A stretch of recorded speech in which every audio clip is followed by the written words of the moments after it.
My name is Rachel Turner, and I've always believed that the people we allow into our lives shape who we become. Growing up in Ohio, I was the kind of person who gave second chances too easily. I believed in forgiveness, in seeing the good in people, even when they didn't deserve it. But life has a way of teaching us hard lessons, and sometimes those lessons come through people we love the most. This is the story of how cutting someone out of my life changed not just me, but them too, and how the ripple effects transformed everything around us. It all started with my best friend, Melissa Carter. We met in college, two freshmen trying to figure out who we were in a world that suddenly felt so big. Melissa was magnetic. She had this laugh that could fill a room and a confidence I envied.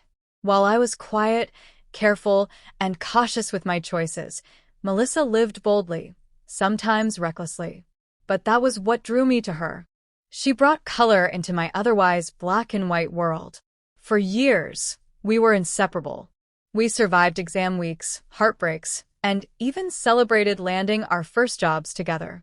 When I got engaged to my college sweetheart, Daniel, Melissa was the first person I told. She was supposed to be my maid of honor, my sister in everything but blood. But sometimes, the people closest to us can also cut the deepest. The first red flags came slowly. Melissa would make snide comments about Daniel, things like, "He's a little too serious for you, don't you think?" Or, "I just don't see the spark between you two." At first, I brushed it off, chalking it up to her protective nature. She had seen me cry over boyfriends before, so maybe she thought she was looking out for me. But her comments became more frequent, sharper. And then, little things began happening that I couldn't ignore.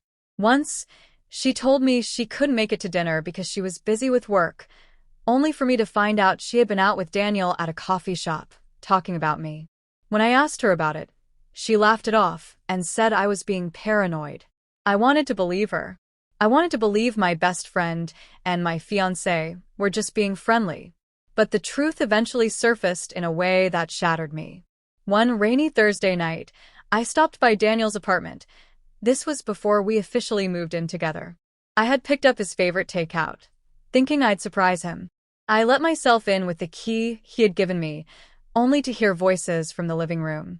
It was Daniel's voice, low and hesitant, and Melissa's voice, laughing that same carefree laugh I once loved. My heart stopped. I didn't need to see anything more than the way they looked at each other when I stepped into the room.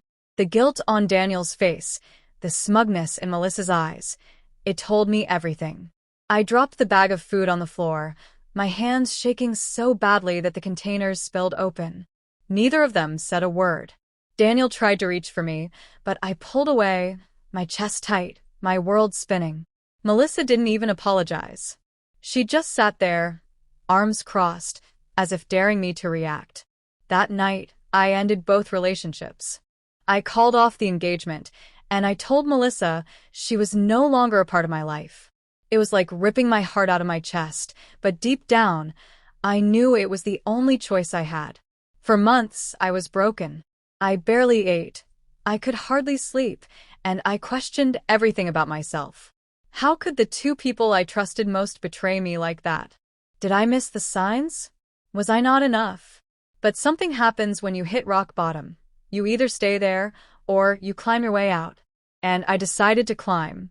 I focused on my career, pouring every ounce of myself into my work. I started going to therapy, where I learned that sometimes cutting toxic people out of your life is the most loving thing you can do for yourself. Slowly, I began to rebuild. I found hobbies I had abandoned, made new friends, and even started traveling.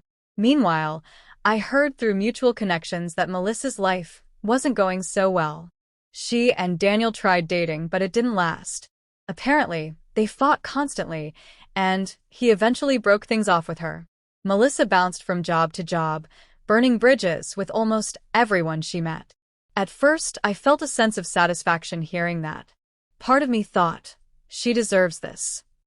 But another part of me, maybe the part that had once loved her as a sister, felt sad.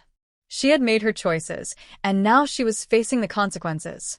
Years passed, and I thought I had finally put that chapter of my life behind me. But one evening, as I was leaving work, I saw her. Melissa.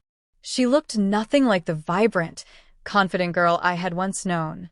Her hair was unkempt, her clothes were worn, and her eyes carried a heaviness that words can't describe. She walked up to me slowly, almost cautiously. "Rachel," she said softly. "I didn't think you'd stop for me." I froze. 1,000 emotions flooded me: anger, sadness, pity. But above all, I felt a strange calmness. I had grown. I had healed. And I realized in that moment that I didn't need revenge. Melissa broke down crying in front of me, right there on the sidewalk.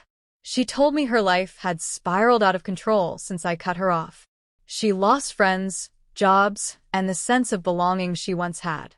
"I didn't realize what I had until it was gone," she whispered. I listened, but I didn't invite her back into my life. I told her I forgave her for my own peace, but that we could never go back to the way things were. And for the first time in years, I saw understanding in her eyes. That night, I realized something important. When you cut someone toxic out of your life, they will change. Sometimes for the worse, because they lose the stability and love you once gave them. And sometimes, just maybe for the better, if they're willing to learn from the loss. As for me, cutting Melissa and Daniel out of my life gave me space to grow into the person I was meant to be. I eventually met someone new, a man named Andrew, kind and patient, who showed me what real love looks like. We built a life together rooted in honesty and respect, something I once thought I'd never find again. Looking back now, I don't regret letting Melissa go. Because sometimes the greatest act of love isn't holding on, it's knowing when to let go. And when you do, not only do you free yourself, but you give the other person the chance to face the reality of who they are without you.